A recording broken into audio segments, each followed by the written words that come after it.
welcome back to another video. Yeah, so we're out here at Shred City. This is our little riding area. It needs a makeover. Everything has gotten out of hand, but today, in today's video, I'm going to be teaching you guys how to ride a two-stroke dirt bike. Now, this video is geared towards beginners, but it could be useful to people who have ridden 4-strokes and are going to be riding a 2-stroke or buying a 2-stroke. Tips and tricks to get it running and keep it running. Ooh.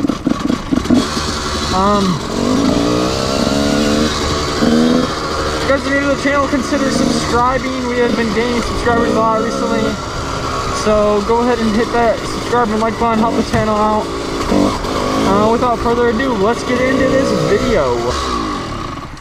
Alright, you just bought a 2-stroke, you're just riding a 2-stroke, you're riding a 2-stroke tomorrow, and you don't want to be fooling in front of your friends, whatever the case may be. A 2-stroke dirt bike is different than a 4-stroke in a few different ways. If you've ridden a 4-stroke, then you know the basic shifting. That can be a whole nother video of how to ride a dirt bike in general, but a 2-stroke is different because you have the power band, different gearing, or different like revs, stuff like that. So the first thing when you're getting on, just obviously make sure everything feels comfortable, whatever. These bikes kick over fairly easily, so you're just gonna start the bike up. As you can tell, it's a lot more high-pitched than a 4-stroke, and it blows gas, or it blows smoke up because the gas is mixed. So if you're warming this thing up, your buddy, it's not like if your buddy warmed it up, whatever, you can just hop and ride it. But if you're warming it up, it has to be pretty specific, unless you're just ripping a little PW80 or something. So with this is a 125. What I do is choke on, start it up 30 seconds, and then put it right into gear and start going. I'll show you what you want to do. You don't want to get right on it, otherwise you're going to follow your spark plug right away. So this is what you're going to do right when you start it up. You're just going to put it in gear and start going high gears. This is 3rd gear, 4th, 5th. You just want to cruise around, roll RPMs. You know, you can use this time to get the feel for the bike, the area, but you don't want to get on it. You don't want to rip full throttle, try to hit power band right away, because it will follow the plug and it will bog really bad and sputter and not go well. You're just going to take a few laps or ride for 5 minutes like this. Warm that thing up, and then I kind of just start, if you guys don't know what power band is, it basically, this bike will rev up and seem like it's slow, and then it will hit what's called power band. It'll just take off like a rocket. You'll feel it start to come up, and then it'll zoom. So to start getting into power band, you want to just go slowly, and then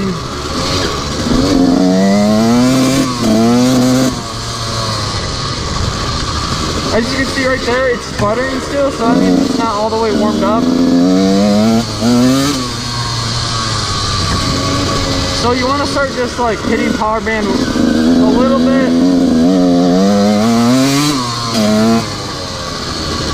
Just ease into it, and then until your bike gets warmed up, then you can really start ripping on it. My bike's still not completely warmed up, but it's starting to get better.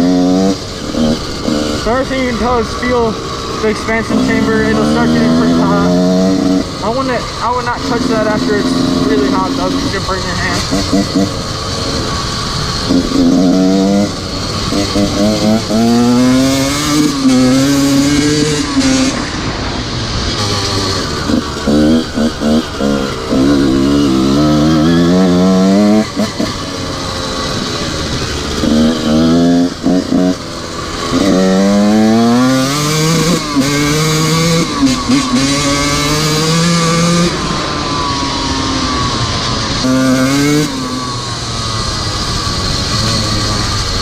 Alright, now your bike's warmed up.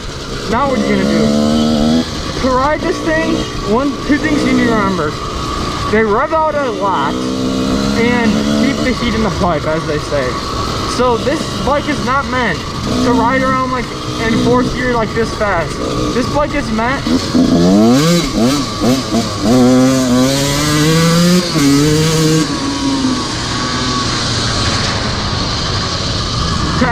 grip on. It's not meant to put around.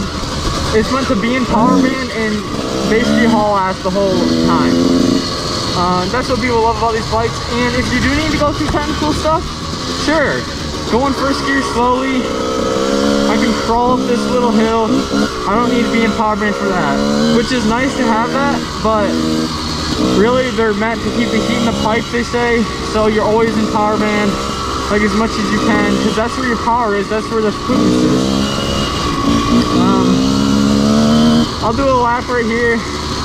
Start with the hole shot. Hole shotting is more difficult on these because you have to slip the clutch into power band right away, else you're just gonna go like this and bog down, because you have to be in power band. That's where the power is. With the 4-stroke, you just whip it any gear or any RPM and it'll go.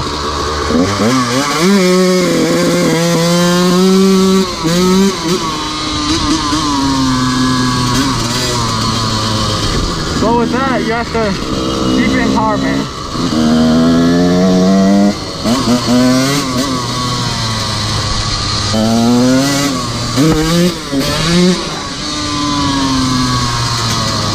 I will be making a video of why you should buy a 125 2-stroke pretty soon. In case you guys are wondering if that's something you want to see, let me know. A good thing about 2-strokes is there's no engine braking, so I can go very slow if I need to. Just put along on the gas, not even touching the clutch. I can go as slow as I want. If I come to a complete stop, it'll stall, but with a 4-stroke, it would stall. One thing you're gonna have to do with 2-strokes is kind of slip the clutch, even though it's not good for it. Because you want, if you're competing, if you're racing, doing time trials, you want to keep this thing in power band so you can get the most out of the bike. So I'll show you right here. Down this hill, if I don't touch the clutch, it's gonna bog down unless I go really fast. So I'm gonna keep my fingers on the clutch and kind of slip it up so it will, I'll just pull it in and out as I need to.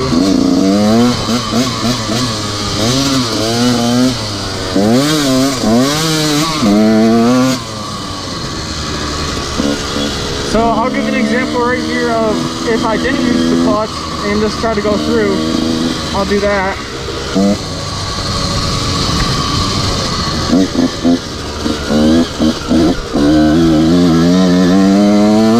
Yeah, I'm just gonna hit power band right there. So if you can kind of dump the clutch as you get around the corner, then that'll help out a lot.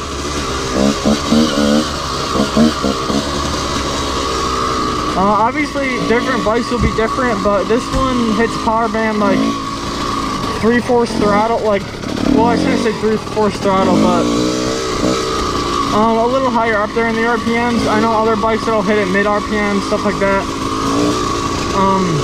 The next thing is these bikes will string out. They rev out to 11,000 RPMs or something like that. A 4-stroke, I'll insert that clip of Luke riding the 250.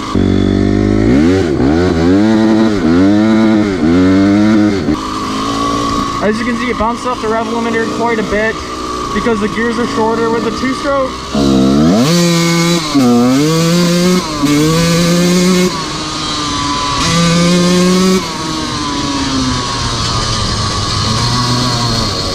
You can rev them out a lot more. They do rev out more than a 4-stroke, so if you've ridden one of those, let's try a little stoppy here.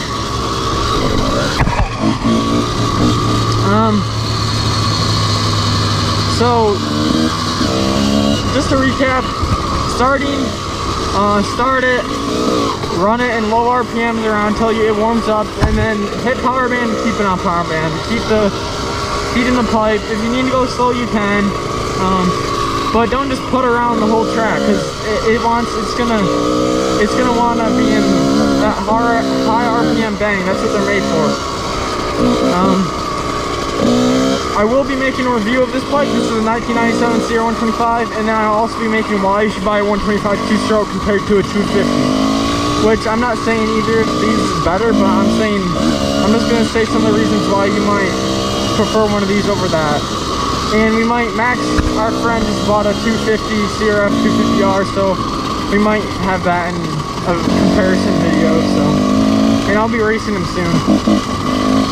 If you guys have any questions at all, anything I didn't cover, comment below, let me know. Other than that, hit like, hit subscribe, drop a hate comment if you feel so motivated to. But otherwise, have a fantastic day, and I'll catch you in the next one.